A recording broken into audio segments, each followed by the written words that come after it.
قاعده 51 توحید و شرک در انحنا را بدانیم. انحنا چی را میگن؟ انحنا از کلمه منحنی که شما میگن خط منحنی، یکی خط منحنی است و یکی خط مستقیم. و شما در هندسه خواندیم که یکی خط مستقیم است، یک خط میکشی مستقیم خط است، صحیح نه؟ یکی خط منحنی است که تو چی میباشه. پس انال در قسمت انحنا که از انحنا چی است؟ انحنا سه قسم است.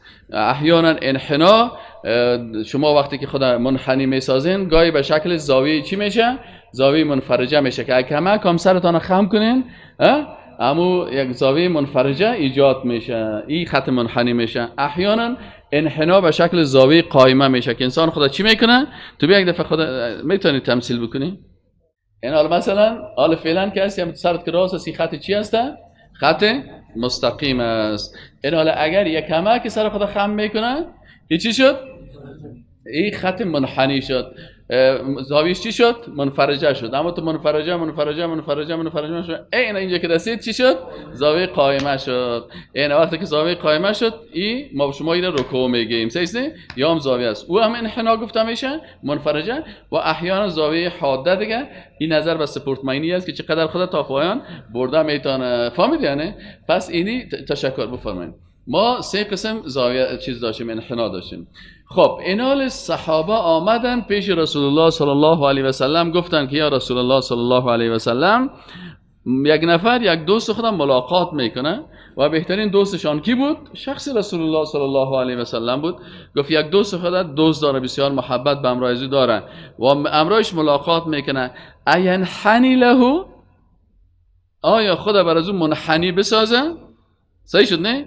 پس منحنی ساختن چند قسم شد؟ سه قسم شد. رسول الله صلی الله علیه و سلم گفت قال لا، گفت نه خیر، هیچ وقت شما برای کسی انحنا نکنین. چرا؟ انحنا وقتی که میشه در اینجا خود انحنا خود منحنی برای کسی نسازین.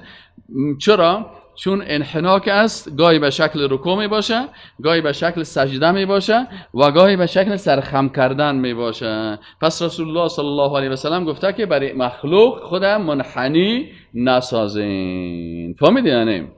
اناله در بعضی حالات است که مثلا انال انحنا که است چند قسم است. انحنای اعتقادی توحیدی است که الله متعال ما و شما را گفته که ورکعوا مع الراکعین، چی کنین؟ رکوع بکنین به همراه رکوع کنندگان.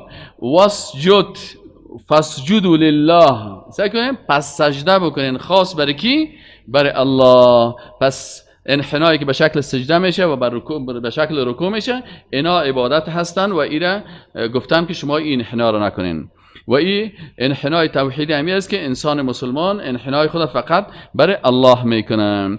دیگه انحنای مباح هست که انسان خود پایین میکنه به خاطر گرفتن یک چیزه. شما مثلا یک چیز میخواین لکن او چیزی که شما میگیرین حتی اگر طفلتان باشه یا یک کسی میباشه در زمین میباشه پدرت شیشتات خودت پایین میکنین بالایش میکنی، اینال در اینجا ارکان عبادت دو داخل نمیشه و نیت تو هم بر از او تعظیم و ایگپا نیست، فقط اما تو میری یک وسیله رو میگیری خدا پایین میکنی. این انحنای عادی هست. یکی انحنای حرام است که به خاطر تعظیم یک انسان صورت میگیره، به خاطر تعظیم یک انسان صورت میگیره و اکثرا این گاهی به شکل تلخمی میباشه، مثل که مثلا بسیاری کسا قبلا بر شما گفتم که بعضی از رئیس جمهورها که از یک مملکت به مملکت دیگه میره با حضور کافر جور میکنن. چه قسم میبرنشن؟ مثلا وقتی کمونیستا، وقتی که همین رهبرای کمونیست که میرفتن ترکی و کارمل و یعنی نجیب و یا که وقتی که شوروی میرفتن باز اول یا از میدان هوایی راستن میبردشان به کجا؟ به همون مجسمه لینن. باز یا کلشان کلاه خدا چی میکردن؟ خم میکردن برای مجسمه لینن، انحنا میکردن که این انحنای شرکی و کفری هست که یک نفر در مقابل یک مجسمه خدا اینمی شکل میکنن و طبعا کافرها از اینمی چیزا خوشحال میشن. و بعضی بسیاری جوانا هستن که میرن به سپورت در کشورهای جنوب شرق آسیا و در اینجا که میرن بازوا چون ژاپنیا بت پرست هستن، بازم مجسمه همون کسی که تکواندو را چی کرده اختراع کرده یا کانفور اختراع کرده یا دیگه کیک بوکسی گپاره، باز مجسمه از را میمانن. بازی سپورتمن ما و شما دو صاحب بازی دیگه خوب نماز خانم است و کنجا رفت اول برش میگه برو بر مجسمه از می چیز خدا چی کو خم کن. فهمیدی؟ یعنی این حال طبعا امی فکرتان باشه مثلا حتی نمسته در اون دعاها که هستن، اون دعا چرا نمسته میگن؟ ما شما میگیم السلام علیکم وقتی که تحیات میشه، ما مسلمان ها وقتی که میگیم السلام علیکم یک کافر میاد یاد میگیره بر ما شما میگه السلام علیکم how are you میگن نمیگن؟ میخواد که تمثیل بکنه اما اون لودست نمیفهمه که یه السلام علیکم ما شما السلام نام خالق ماست و السلام علیکم یک نوع دعا هست، یک عبادت است. همین خود سلام دادن این چی است؟ یک نوع عبادت است. این اون دعا چی میگن؟ اون دعا میگن نمسته نمشوا. این نمسته و نمشوایشان کسی این اصلا عبادت در مقابل بت است، یا وقتی که پیش بت میرن همین عمل پیش بت میکنه، باز که دیگران رو میبینن یا اما تو نمسته میگن. خب تو مسلمان چوری قسمی میکنی؟ تو چرا میری مثلا باز اون دعا را که دید بازی هم دسته خودی قسمی کرده میره؟